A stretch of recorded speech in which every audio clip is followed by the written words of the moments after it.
à tous, je suis Sharnika de Casse-Sauvage Holistique. Ceci est ma première vidéo YouTube. L'idée c'est que je vous fasse des formats beaucoup plus complets pour que vous puissiez avoir davantage d'informations pour les personnes qui se posent pas mal de questions ou à qui ça intéresse tout simplement, qui creusent sur certains sujets en termes de posture intérieure et d'intégrité de la structure énergétique. Je suis formatrice et accompagnatrice également, en plus de faire des soins et consultations quasi exclusivement à distance. Je l'exerce depuis déjà plus d'une dizaine d'années avec une formation de base ostéo. J'ai été thérapeute en cabinet pendant plus de 10 ans.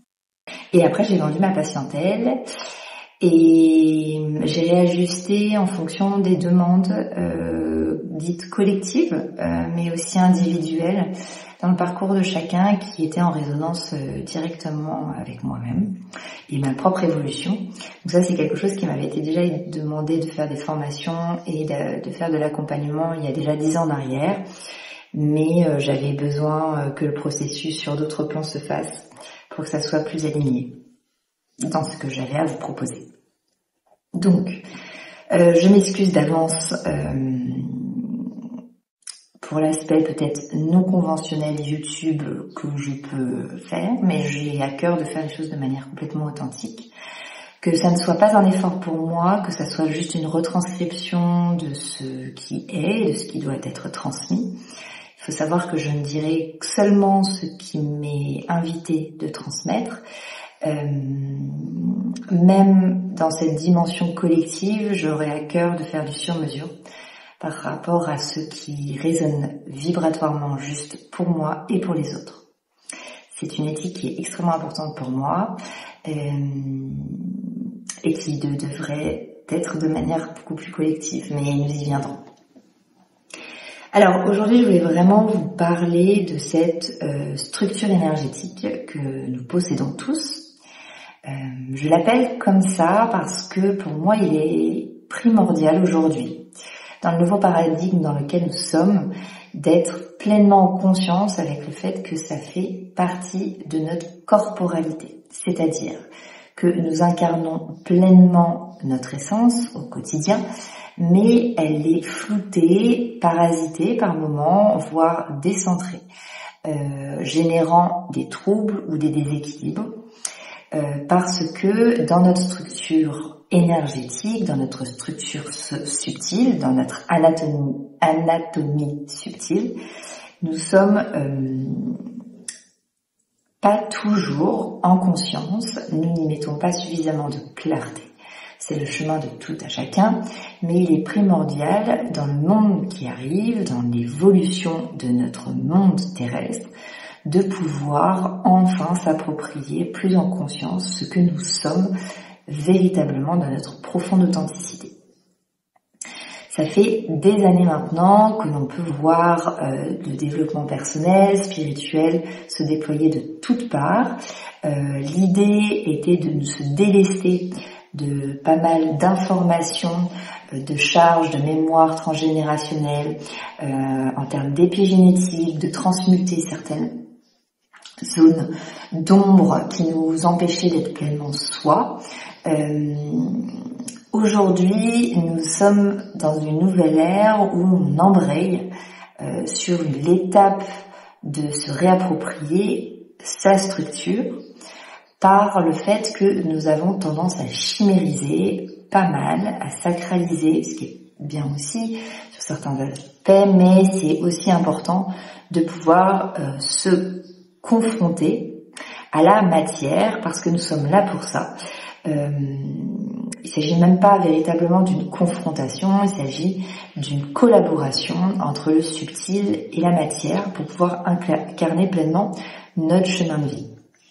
Et cela passe justement par notre structure énergétique. Donc, cette structure, c'est tout simplement ce que je disais, votre anatomie subtile, votre composition.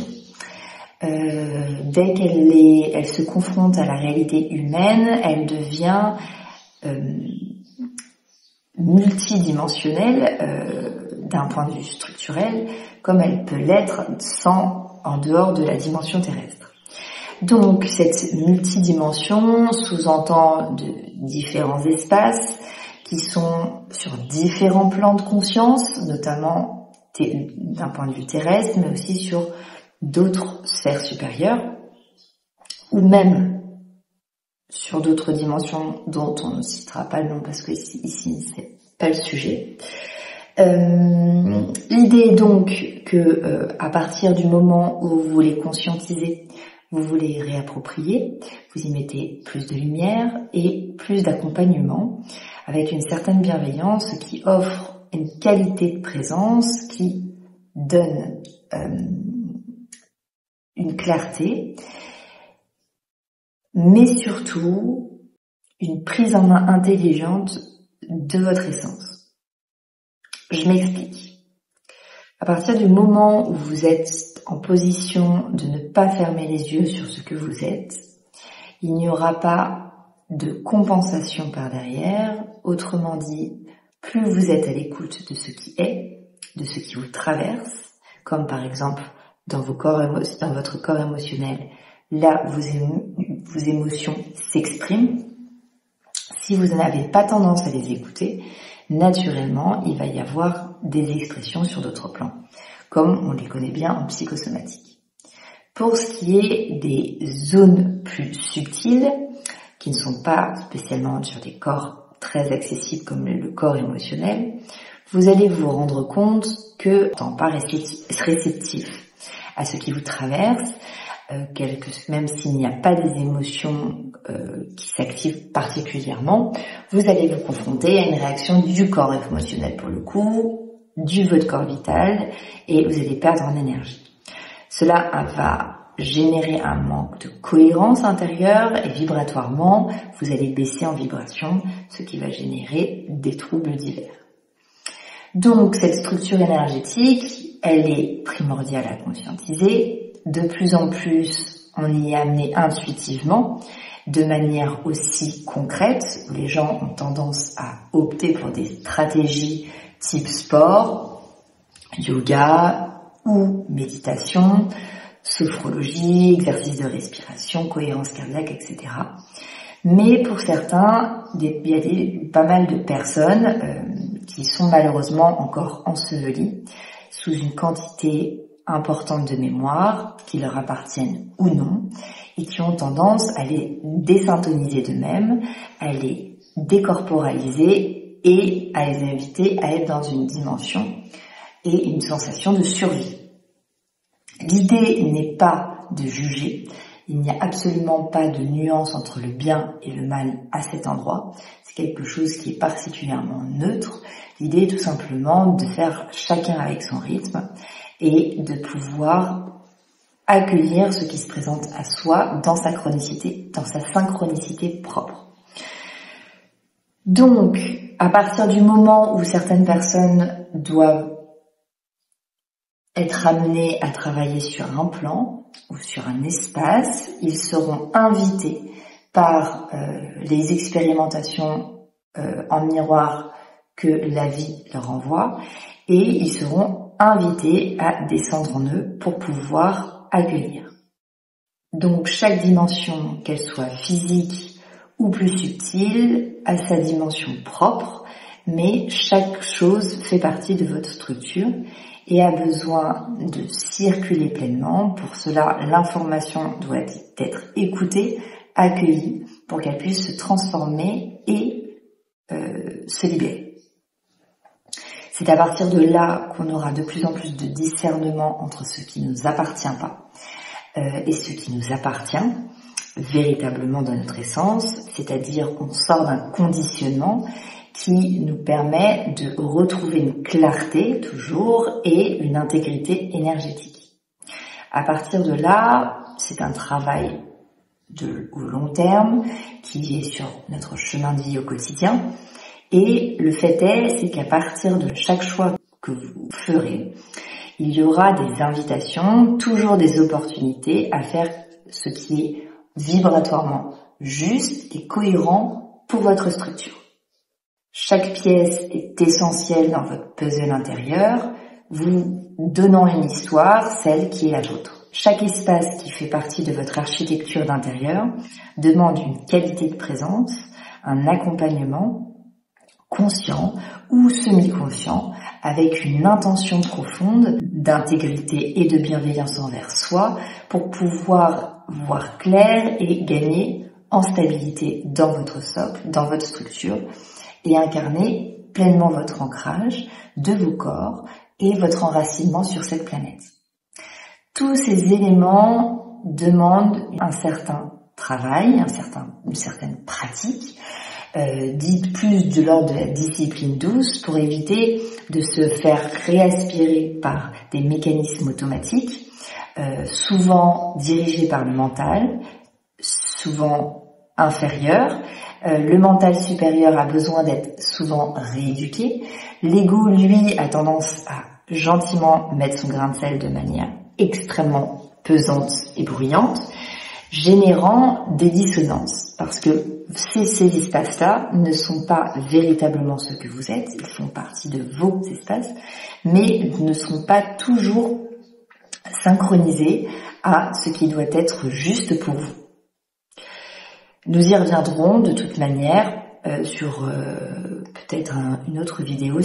Donc, comprendre et conscientiser ces espaces est très intéressant pour pouvoir justement appréhender, se connaître davantage, faire des choix en résonance et en cohérence dans son quotidien avec ce qui vibre juste pour soi, pour gagner en miroir une vie plus alignée à ce que l'on est véritablement, en éliminant au maximum les compensations pour se reconnecter à cette joie profonde de qui nous sommes dans l'authenticité de l'être. Donc comme je disais, respecter et conscientiser ces espaces permettra donc d'accueillir les choses avec bienveillance et d'offrir une alchimie automatique de déverrouillage, de déblocage et de libération. C'est comme être votre propre thérapeute dans votre vie au quotidien. C'est donc un chemin conscient qui est long, qui est fastidieux et qui est en synchronicité avec chaque étape de notre vie, à chaque instant de notre vie, à chaque seconde, et qui nous permet d'être de plus en plus intègre au fur et à mesure des étapes à notre essence profonde, à notre authenticité, et que notre potentiel finalement de cet être multidimensionnel que nous représentons tous nous offre justement plus d'intégrité, plus vibratoirement parlant, rayonnant du coup quelque chose de beaucoup plus ajusté à ce que nous sommes, et d'attirer des personnes qui nous ressemblent vibratoirement. Donc, de ce fait d'être dans une dimension beaucoup plus fluide, plus douce, avec des obstacles qui deviennent plutôt des challenges, une vie qui n'est plus survie mais qui est davantage joie et qui nous invite à davantage de cœur, d'esprit et d'intuition. Mais au-delà de ça, c'est quelque chose qui permet d'accueillir et de se connecter à cette intelligence universelle que nous possédons tous, parce que malheureusement, nous utilisons encore trop notre cerveau comme le grand créateur de ce que nous sommes, dans la grande gestion, le grand contrôle, et souvent écrasant par rapport aux autres centres qui font partie de votre structure et qui ont besoin de s'exprimer, qui ont tendance à chaque jour vous transmettre des informations qui sont primordiales pour vous. Alors, ça peut être à bas bruit, mais il y a un moment donné, ça hurlera en fonction de vos capacités. De toute manière, faites confiance, vos corps savent. Et à partir du moment où ce qui doit être transmis a besoin d'être transmis, vous n'aurez pas d'autre choix que d'écouter. Alors, autant ne pas faire les choses particulièrement dans l'inconfort ou dans la souffrance, il est possible d'accompagner ça avec beaucoup plus de bienveillance, beaucoup plus de recul et de faire les choses avec intégrité au quotidien pour que vous vous sentiez beaucoup mieux, beaucoup plus aligné et avec beaucoup plus de joie intérieure finalement. J'espère que cette vidéo vous sera utile, que ça sera clair. L'idée, c'était d'être accessible, pas toujours évident dans ce genre de sujet qui paraît complexe, parce que ça demande une certaine expérimentation, d'avoir déjà ressenti certains espaces en amont. Il y a des choses aussi souvent qu'on me signale comme étant complexes, presque incompréhensibles, mais qui vibrent et qui résonnent juste. L'idée n'est pas toujours de vous transmettre quelque chose de purement théorique d'un point de vue intellectuel, mais plutôt de vous transmettre quelque chose qui vibre juste pour que ça mette en lumière des choses peut-être semi-conscientes et que ça s'harmonise naturellement chez vous. Je vous souhaite une très bonne journée en espérant avoir l'occasion de vous faire d'autres vidéos à l'avenir. À bientôt.